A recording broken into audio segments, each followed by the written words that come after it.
And so I found myself in Cuenca, Ecuador. When I got there, because of how I was feeling, I just needed to get a place fast so I could take my bags and set them down and crash and recoup and rest and like that. So I made contact before I came with somebody who could handle locating a rental property. And so I met up with them, very nice. Well, they're a couple now, they're getting ready to be married. An American guy and an Ecuadorian girl, which doesn't happen too much here, but anyway, they took me to see a place, and it was a nice place. I didn't really care for where it was located, and there were more to look at. So we went to the next place, and it was really a cute little place. Price was good. I was looking for furnished because I just, like I said, I just need a place to come and crash and recover for a while. But I didn't choose that because I had to go upstairs and I could barely walk at the time. I didn't realize that within a month I would be able to jump up those stairs, but that's beside the point. And then I looked at a third place, and I really liked it. It was 4 buildings connected so that there was a big, big center courtyard. On the website, Cuenca-Ecuador.com, you can see pictures of it. If anybody's coming here and they're looking for a 24-hour security with elevators, a nice, gringo-style apartment, I would highly recommend it. And for that type of building, it was actually pretty reasonable. And I enjoyed my time there. It was 3-bedroom, 2-bathroom, $500 a month, plus, we'll say about $50 for the building fee.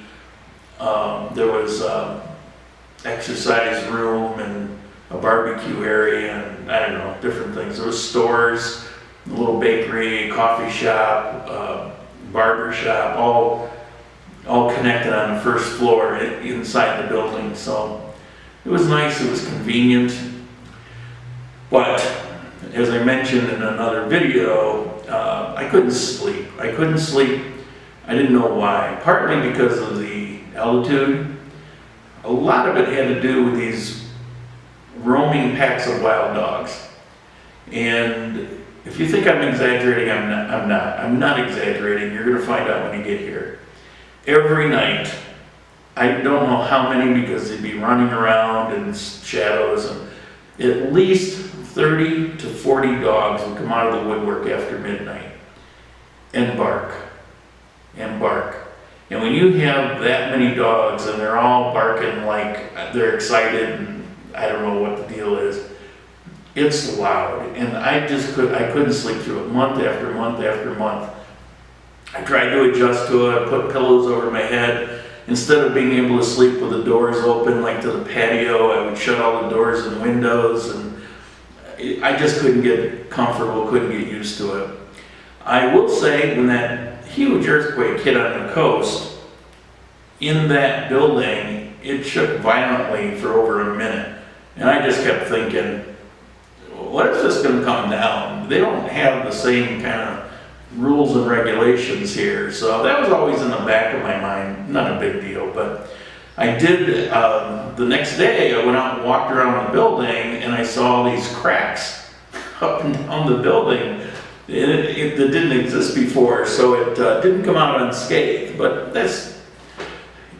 earthquakes actually here really don't happen because of the type of bedrock that we're on. It'll happen north of here.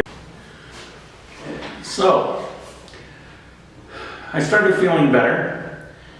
And I started exploring.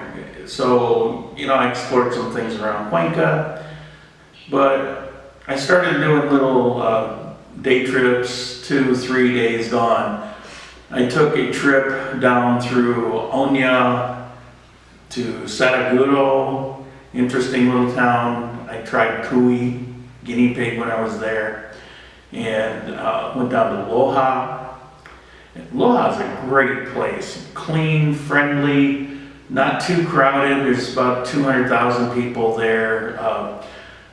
Big university, a lot of students milling around. It's a college town. It's famous for the arts. It's the center of arts in Ecuador. Climate's nice. It's a great place, but you better speak Spanish if you go there. I went down to Vicabamba, really enjoyed that, but they got mosquitoes, and it gets a little warm, like needing the hat. Went up north. Of course, I went to Azogues a bunch of times because you have to for your immigration paperwork, but I spent time walking around the town. That was my first milestone. I was able to walk around the town, uphill, downhill, for about 2 hours without falling apart. And so I was pretty happy with that. And that was a nice little town. And you know, towns in between Chilibamba, that's become a very popular upscale gringo place. Little too crowded, disoriented for my taste. Everything is kind of mashed together. I like a little more solitude. And up to Ingapirca, really interesting Inca ruins up there, by the way. You definitely want to go up and check that out. So, you know, I'm investigating all these places around. Walked up to Baños, and I came out to see the waterfall, and the little town was like a side bonus. I didn't expect that. Wow, what a cool little town. What a nice little place.